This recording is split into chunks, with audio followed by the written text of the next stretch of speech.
핵 추진 잠수함은 쉽게 말해 어떤 배인가요? 핵 추진 잠수함에서 처음 이야기 나왔을 때 이게 무슨 일인가 싶었지 않습니까? 근데 그 이유가 제가 보기에는 핵이라는 말 때문에 그런 것 같아요. 우리는 핵 추진 뭐 이렇게 하면 당장 핵무기, 히로시마, 나가사키 이런 게 떠오르기 때문에 핵 추진 잠수함이라 그러면 굉장히 심각한 충격으로 다가오는데 사실 그래서 오늘 보니까 정부에서 정확한 공식 명칭을 핵 추진 잠수함이라고 하지 않고 원자력 추진 잠수함 뭐 이렇게 이야기를 하기로 했다 그러더라고요. 이게 사실 그 말이 더 정확한 느낌을 주는 거라고 봐요, 저도. 왜냐하면은 우리 저 발전소 있지 않습니까? 그것도 다른 말로 하면 핵 발전소죠, 그죠? 그 원자력 발전소는 우리가 뭐 핵무기를 만드는데 쓰는 건 아니니까요, 그죠? 이제 잠수함도 핵 추진 잠수함은 그냥 잠수함하고 똑같은데 연료를 이제 원자력 발전을 통해서 쓴다 이런 의미에서 기존의 일반 잠수함하고 다르다는 것이죠. 그래서 이제 어떤 사람들은 뭐 이렇게 이야기합니다. 보통 잠수함은 디젤 연료를 쓰죠. 디젤 연료라는 게 결국 뭐 석유에서 나오는 그런 화석 연료죠. 이게. 근데 디젤 연료를 쓰면은 일단 디젤 연료를 계속 어디선가 공급을 받아야 되지 않습니까? 디젤 가져와야 되는데 그러려면은 최소한 뭐 얼마에 한 번씩 지상에 나와서 연료 공급을 받아야 되는데 그 대신에 원자로를 이제 하나 갖고 다니는 거죠. 잠수함. 원자로를 갖고 다니면은 거기에 들어가는 원자력 핵 발전소 연료는 아주 적은 분량을 가지고도 사실은 거의 영구적으로 쓸 수가 있는 그런 거기 때문에 활동이 훨씬 더 장기간에 걸쳐서 이루어질 수가 있고 그런 의미에서 굉장히 큰 어떤 전략적인 의미를 가진다고 하죠. 그래서 이제 한마디로 말하면 핵 추진은 이제 핵무기가 전혀 아니고 그리고 뭐 그냥 디젤 연료 대신에 원자력 발전소, 작은 소형 발전소를 하나 가지고 다닌다 이렇게 생각하면 될 것 같습니다. 이 배가 생기면 우리나라가 더 안전해지는 이유는 무엇인가요?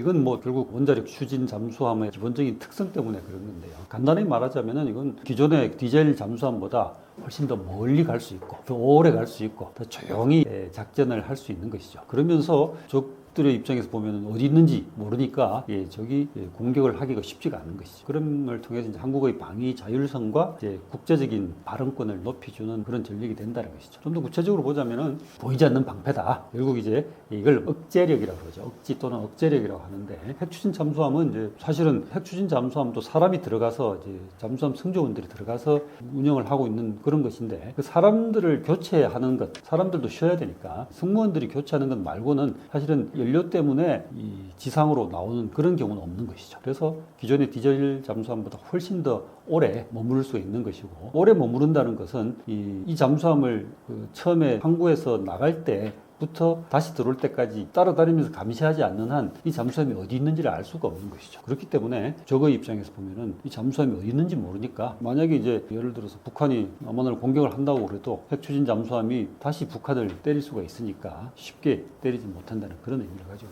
이제 그 같은 이유로 이제 멀리 가서 오래 싸울 수가 있고 그리고 수중 전력 중에서도 이제 빨리 움직일 수가 있기 때문에 대응 속도가 빨라지겠죠. 빨리 움직인다는 것은 뭐 그 속도가 빠른다는 것도 있지만은 사실은 이미 해저에서 이미 움직이고 있는 상황이기 때문에 대응 속도가 빠르다는 것이죠. 다른 디젤 잠수함 같이 항구에서 나갈 그런 속도가 그런 노력이 필요하지 않기 때문에 속도가 더 빠르다는 것이죠. 그리고 핵 추진 잠수함, 원자력 추진 잠수함은 사실은 전략 무기로 취급이 됩니다.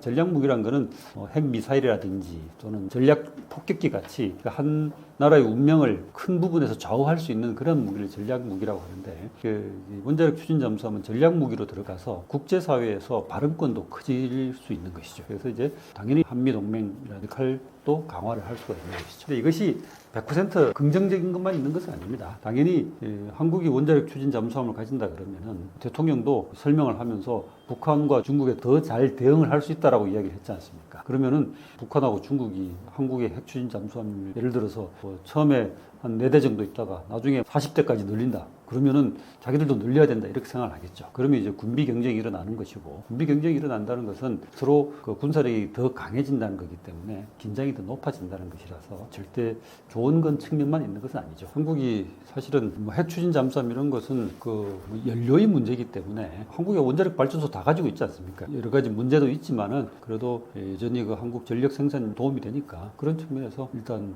원자력으로 추진되는 잠수함이 있다고 해서 그게 엄청나게 부정적인 것은 아니라고 봅니다. 조선업의 호황이 예상되는데요. 우리나라 경제에 직접적인 이익은 어떤 것들이 있나요?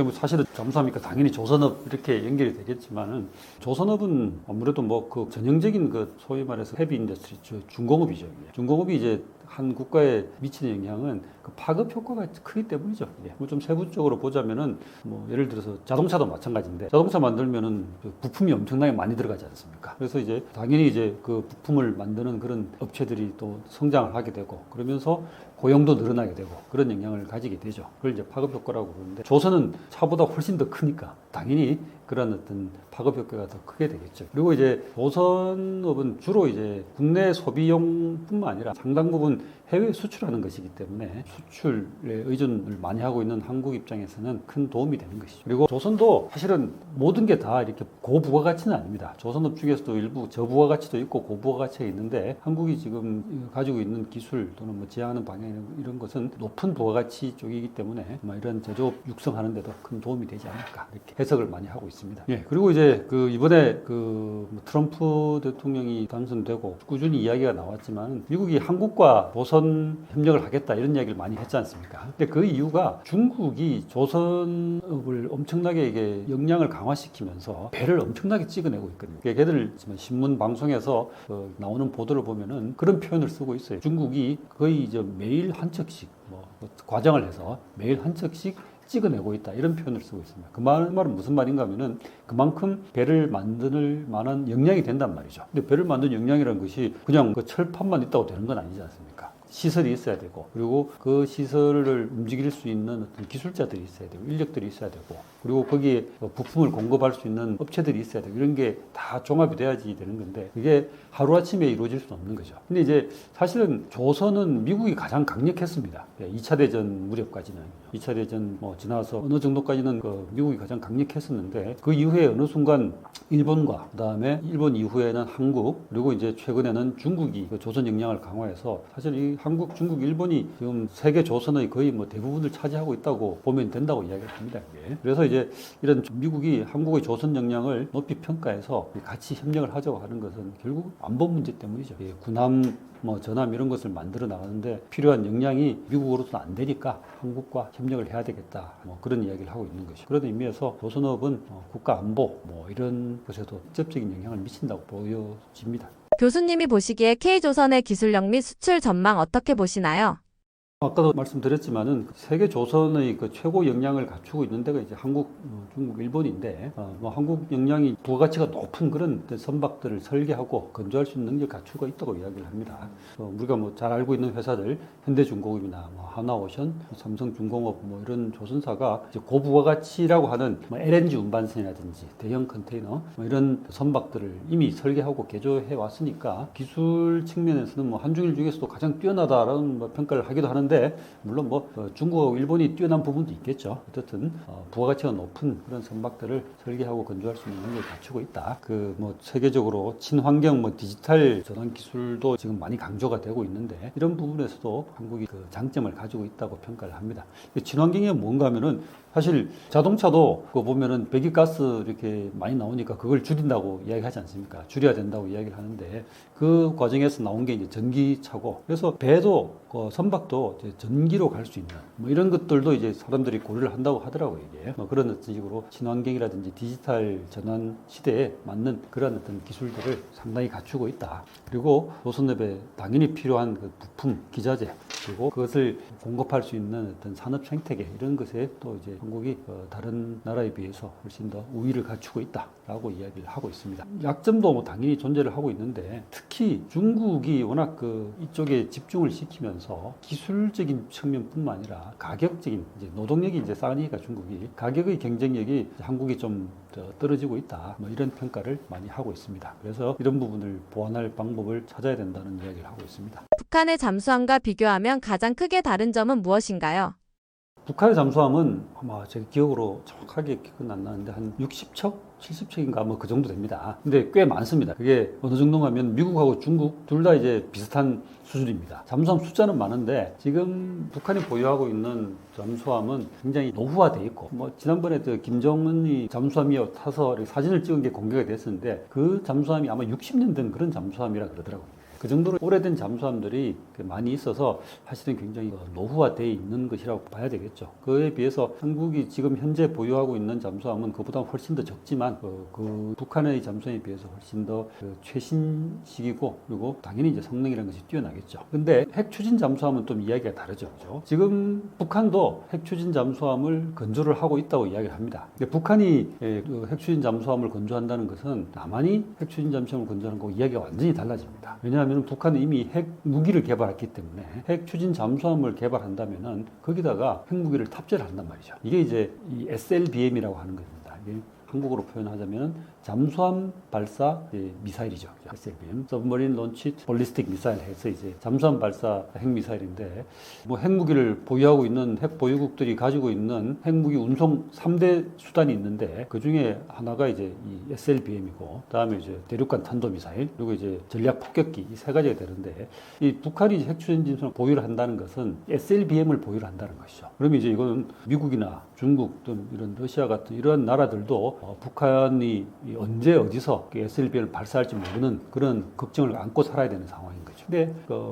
근데 그럼에도 불구하고 북한이 과연 그 핵추진 잠수함을 건조할 수 있는 능력이 있느냐 이런 부분에서는 사람들이 많이 전문가들이 의구심을 표하고 있는 상황입니다. 근데 한국은 지금 연료의 문제지 잠수함 건조 능력은 사실은 세계 최고 수준이라고 이야기를 하고 있고요. 그래서 이제 미국이 연료 공급을 약속을 했으니까 연료 공급만 되는 그런 시스템을 갖추시면은 핵추진 잠수함은 어느 정도 빠른 시일 내에 이루어지지 않을까 이렇게 보여집니다. 얼마 전에 최근 본 보도에 의하면 2030년대 중반, 예를 들면 2034, 5년에 잠수함이 나올 거다라고 이제 예측을 하고 있습니다. 트럼프 대통령이 이재명 대통령의 선물에 크게 만족한 이유는 무엇이라고 보시나요? 국민들도 다 보셨지만 그 반짝반짝하는 훈장하고 금과 모형을 이렇게 전달했는데 이재명 대통령이 에이펙 정상회담을 맞이해가지고 트럼프에게 준 금관이나 무궁화 훈장이죠. 우리나라 최고 훈장 무궁화 훈장은 이제 사실은 한국에서 최고의 어떤 전통과 권위 이런 것이 담겨 있는 그런 거죠. 그래서 이런 것들이 트럼프가 평소에 좋아하는 그런 어떤 상징적인 지위, 권위 이런 이미지에 아주 잘 부합하는 것으로 이렇게 보여집니다. 사실 우리가 미국에서 일어나는 것에 대해서 모든 걸 잘 알고 있지는 못하지만 언뜻 이렇게 뉴스를 통해서 들리는 것으로 이제 추정을 해보면은 트럼프가 국내 정치나 또는 국외 정치나 이 모든 측면에서 자신의 그 권위 이런 걸 굉장히 강조하는 것으로 알려져 있지 않습니까? 그래서 이제 그러한 어떤 권위를 강조하는데 무궁화 훈장이라든지 또는 금빛 찬란한 금관 모형 이런 것들이 굉장히 일단 어필을 한 것이 아닌가 이렇게 생각하는데요.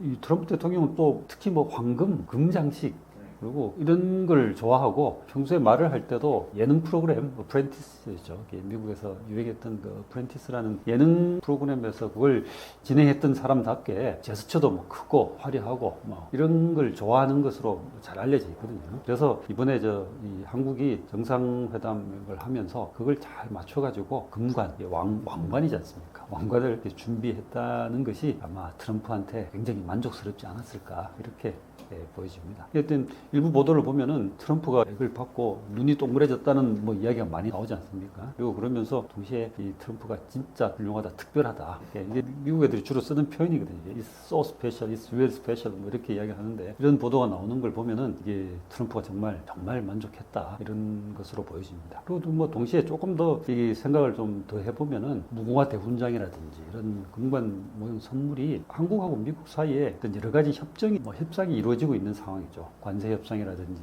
그리고 정상회담 중에 이재명 대통령이 던진 것이긴 하지만 원자력 추진 잠수함 그것에 대한 이야기 이런 것들이 이야기가 되면서 사실은 마무리가 되고 있는 상황인데 그 상황에서 어떤 반짝반짝하는 화려한 선물을 받으면서 트럼프가 내가 그동안 한국과 했던 협상 이런 것들이 훌륭하게 이제 끝나는구나 이러한 생각으로 이러한 감정으로 이렇게 연결됐지 않았을까. 그래서 이제 선물이 훨씬 더 만족스럽게 느껴지지 않았을까 이런 분석도 좀 있습니다. 요약을 좀 해보면은 트럼프가 특히 만족한 이유가 좋은 선물을 받았다 이런 차원에서 그치는 게 아니라 이제 자기가 가지고 있는 권위가 국제적으로 드러난다. 그리고 내가 독보적이다. 그리고 외교적인 성취 또한 훌륭했다. 이런 것이 이제 선물을 통해서 느껴져서 만족스러워하지 않았을까 이렇게 보여집니다. 한국의 선물이 좋았다는 평가 함께 일본이 준 선물과 많이 비교를 하고 있습니다. 해외의 반응은 어떤가요?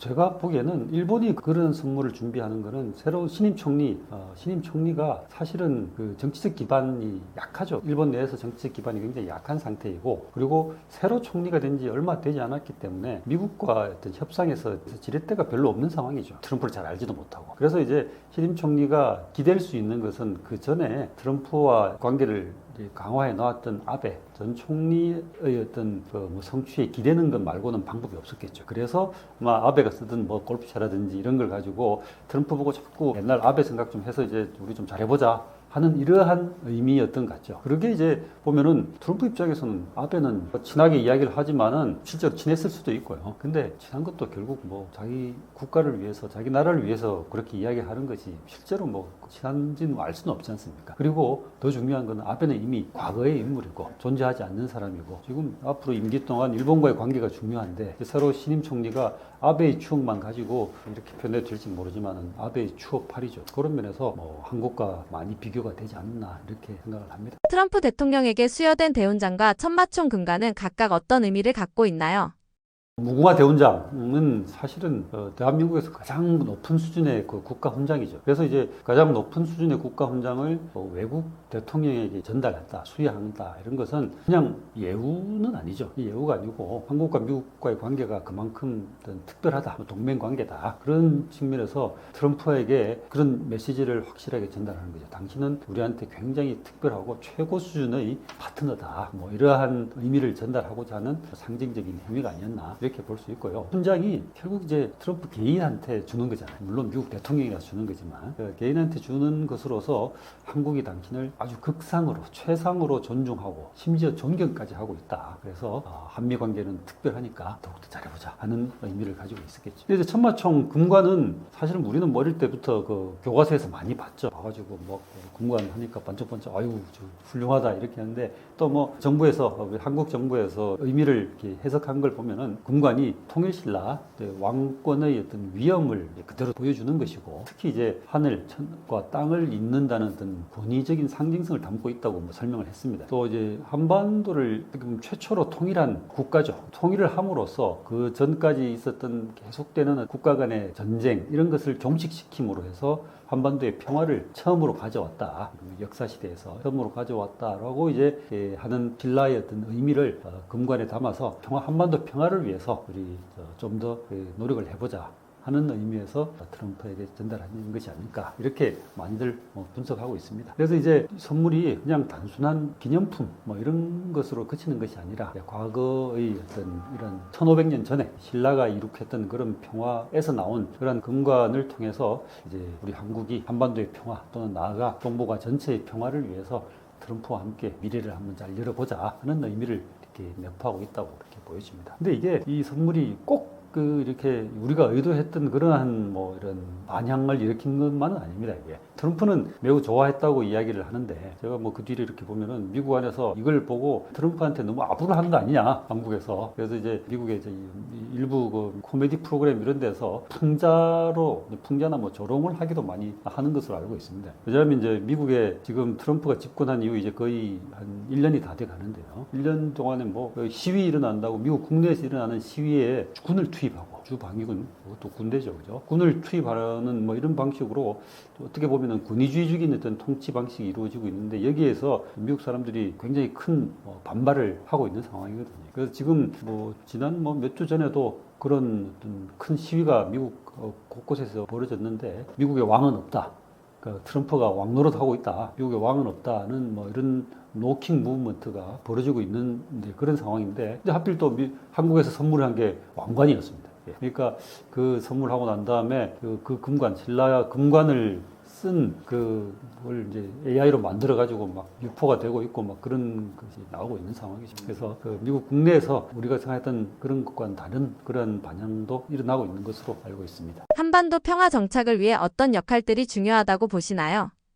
무엇보다도 일단 남과 북의 어떤 지금 대치하고 있는 상황인데, 이 대치하고 있는 상황에서 이제 긴장이 계속 지속되는 것보다는 이 긴장을 좀 해소를 하고 그러기 위해서 이제 남북 간의 관계가 지금보다는 개선되는 방향으로 진행돼야지 아무래도 평화 쪽으로 갈 수 있겠죠. 사실은 그걸 위해서 이제 남한과 북한 간의 어떤 직접적인 또는 간접적인 대화, 그리고 동시에 군사적인 충돌은 좀 아무래도 피하는 그런 방향, 그리고 가능하다면은 지금은 사실은 가능해 보이지는 않지만 또 장기간 어떤 노력을 통해서 문화적인 또는 인도적인 교류 같은 것이 좀 필요하다고 보여집니다. 그리고 북한에서는 핵탄두 계속 개발하고 있고, 그리고 핵무기를 포기하려는 의사는 전혀 없지만, 그럼에도 불구하고 한반도 안에서 이 핵무기가 없어지는 그런 비핵화를 달성하려는 그런 노력이 좀 필요하고요. 이게. 그리고 주변국, 미국을 포함해서 일본이나 중국, 러시아 이런 주변국들이 잘 협력을 더 해서 이게 이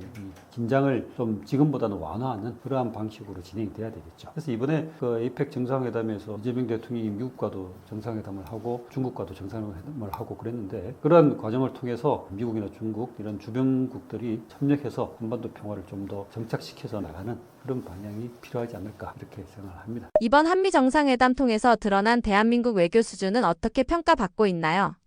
이번에 에이펙 한미 정상회담뿐만 아니라 한 중국 정상회담, 다자간 에이펙 정상회담 이런 걸 통해서 사실은 한국 외교 수준이 제가 예전에 봐왔던 것보다는 훨씬 더 높아진 것으로 보입니다. 사실은 이재명 대통령이 새로 정부를 구성한 지도 얼마 되진 않은 짧은 기간이었죠. 그죠? 근데 짧은 기간에서 미국이라든지 중국 이런 초강대국들과 정상회담을 성공적으로 끝났다는 것 자체만으로도 굉장히 큰 어떤 성과라고 평가할 수가 있습니다. 그리고 이제 특히 이제 미국과의 어떤 협상이 지금 쉽지는 않았지만 힘든 그 관세 협상을 거의 잘 마무리 지음으로 해서 특히 한국의 외교 능력 이런 것들이 훨씬 더 좋은 평가를 받지 않았나 이렇게 생각합니다. 네, 안녕하십니까. 저는 성균관대학교에서 미디어와 여론, 언론 이런 등등을 가르치고 있는 이재국 교수라고 합니다.